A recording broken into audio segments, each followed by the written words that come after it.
William Ruto is a man under siege. Most leaders who have been supporting him in Kenya Kwanza are now going silent and some distancing themselves from him. A few days ago, we saw Millicent Omanga openly disowning William Ruto.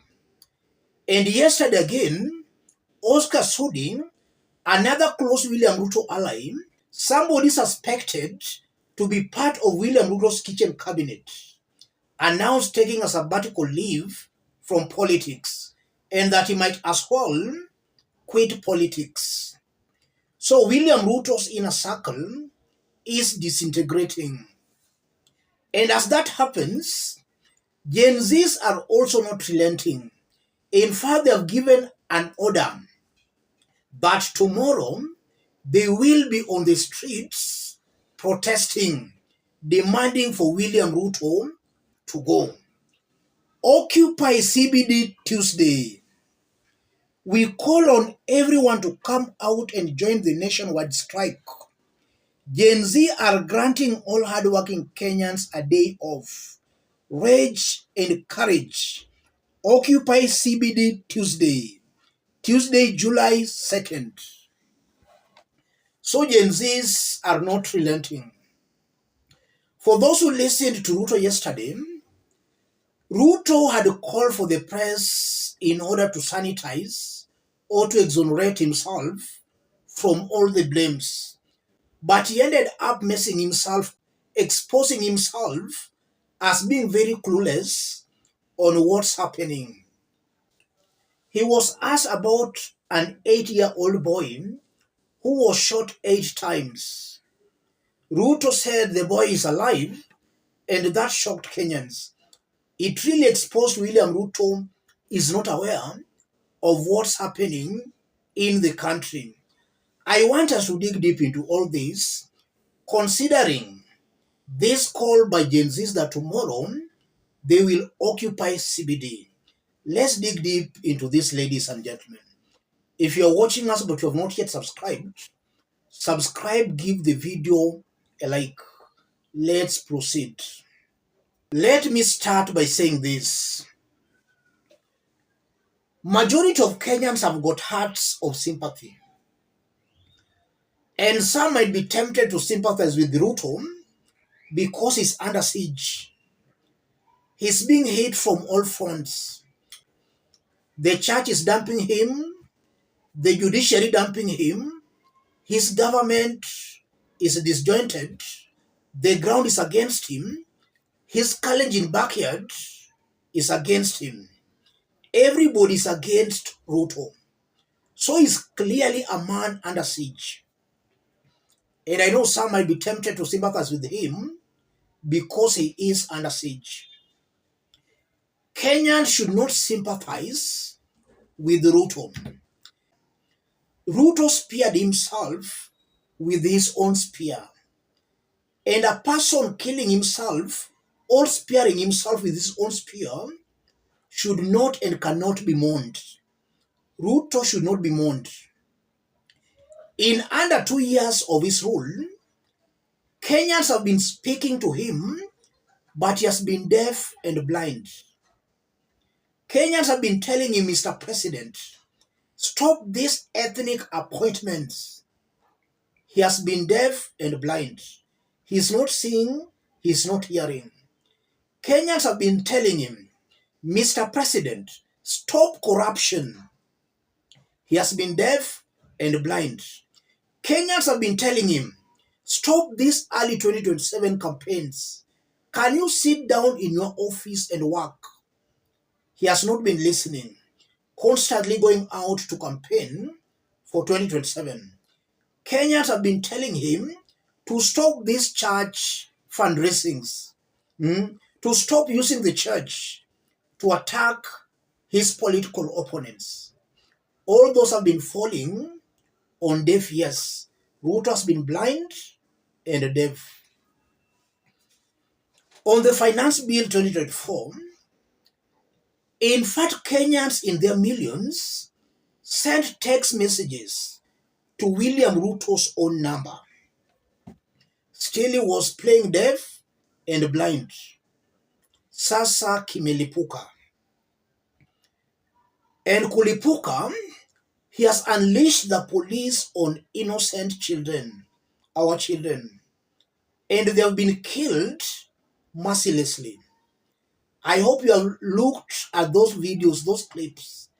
They have been killed mercilessly. Their only sins is that they took part in the demonstrations, something that the Constitution gives us the right to participate in. That's why they were killed. How then can someone sympathize with Ruto? Ruto has speared himself with his own spear. Kenyans should not sympathize with him, and if possible, Kenyans should demand of William Ruto to take political responsibility for the innocent Kenyans killed. Besides resigning as Kenya's president, he should also be held responsible for the deaths. He should not be allowed to go scot-free. The International Criminal Court should zero in on William Ruto. We want to see this man being summoned to Hague. His government has killed innocent Kenyan children, and William Ruto is the person bearing the highest political responsibility. We want to see this man going to Hague. And to the protest called tomorrow, that only shows the determination by Kenyans to force William Ruto out of State House. Kenyans are determined. And from where I sit, looking at the coming weeks, days, and even months, the situation is only but going to worsen. And eventually, ICC will summon William Ruto. If you look at what is currently happening today in Kenya, and then you just prolong it a bit, William Ruto will eventually be summoned by ICC. And I'm saying that because it's clear the youths and Ruto are reading from two different pages. The youths are demanding for William Ruto to go. William Ruto does not want to go. He is still asking for dialogue. So these two people are reading from different pages. What William Ruto ought to have done long time ago was to address the issues Kenyans have been complaining about. As it is right now, I believe it's too little too late.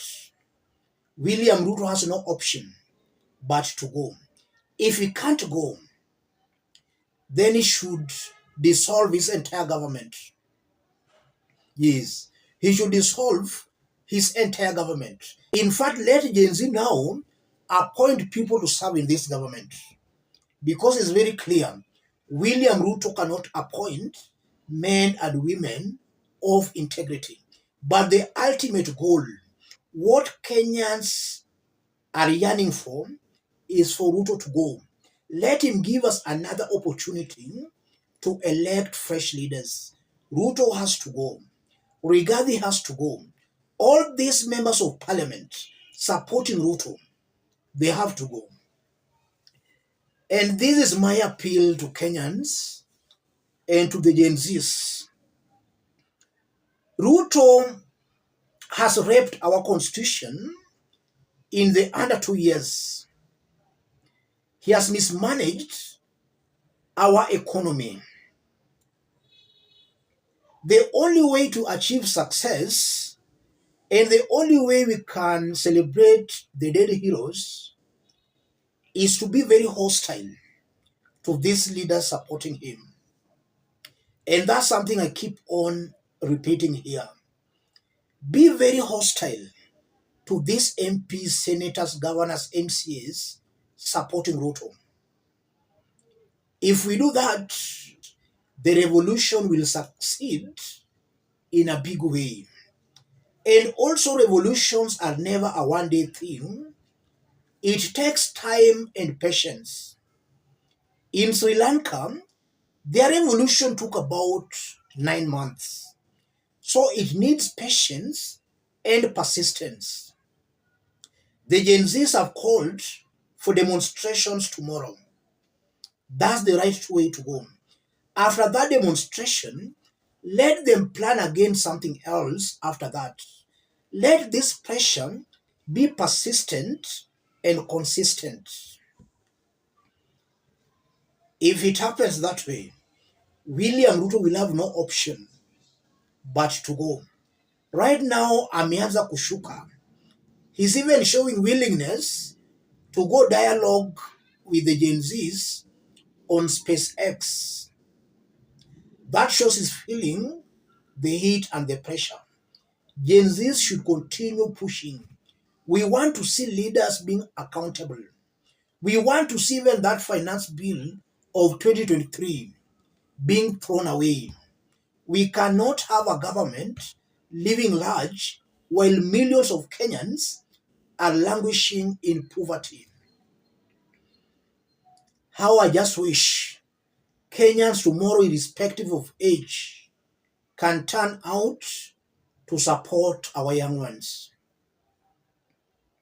It will be very good for the country. Let me stop it there. If you are watching us but you have not yet subscribed, subscribe, give the video a like. Any other person watching us outside Kenya, drop a comment, let us know from which part of the globe you are watching us from. If possible, subscribe, give the video a like. Thank you. God bless you. God bless Kenya.